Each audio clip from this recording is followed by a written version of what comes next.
Former baseball great Roger Clemens walking into the courthouse for his second trial that he is facing on charges that he lied about taking steroids. And we have Devlin Barrett joining us from Washington with the story. Thank you so much, Devlin, for joining us. Of course, this is a story that many in the sports world are following very closely. The second trial, it began, and a lot of his teammates actually came out on the first day in support of him, talking about how much of a hard worker and competitive athlete he was. Tell us a little bit more about what they testified to yesterday.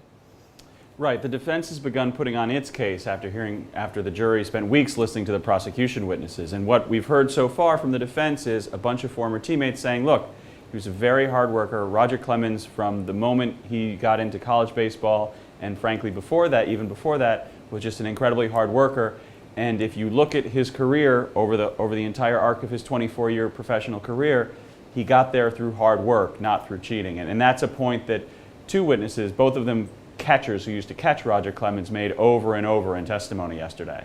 And what the prosecution obviously is saying that he took steroids. They have a witness that said that he gave that to him. Tell us a little bit about the case and obviously how it's going to be different this time now that he's being retried. Yeah, the prosecution case is basically built around testimony that Roger Clemens gave to Congress in 2008 when he denied having ever used performance-enhancing drugs.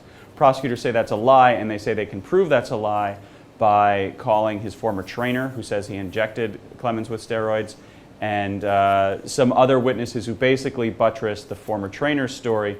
But essentially, their case really rests, the prosecution case really rests on this trainer in large part. And so what the defense is trying to do is show, one, if they can convince the jury that this trainer is just lying, just making things up, and two, show that don't look at the DNA, don't look at the science, look at the statistics, and just look at what he did for 24 years, long before he came into working with this trainer in the late 90s.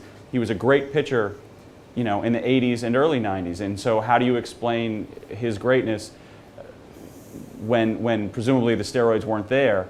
And it'll be interesting to see how the jury takes that, because the jurors, by and large, are not baseball fans. They don't know much about baseball. So it's an interesting introduction to professional baseball, yeah, to just hear a lot of evidence about steroids. And we just were looking at pictures of Clemens' former trainer, Brian McNamee, on the camera there, as he was also in the courtroom. And I understand that another baseball figure, Jose Canseco, is also somehow involved in this. Tell us a little bit about how he figures into the picture. Yeah, Jose Canseco is sort of an odd character in real life, and he's an odd character in this trial. There's been a lot of evidence about a pool party at Jose Canseco's house in the late 90s, and the prosecution has worked very hard to show that Roger Clemens attended this pool party. Now, the weird thing about this is that nothing criminal is alleged to have happened at the pool party. It's really just a reference point for steroids use that happened several days after the pool party. But as has happened with this trial, you go down Run Road, and it becomes a long, drawn-out argument as to whether or not Roger Clemens went to Jose Canseco's pool party. And we've heard hours and hours of testimony on this. And yesterday, one of the witnesses for Roger Clemens insisted Clemens wasn't there and said, just jokingly, I really would have liked to have seen Roger Clemens in a bathing suit. And so this trial has had a lot of odd diversions.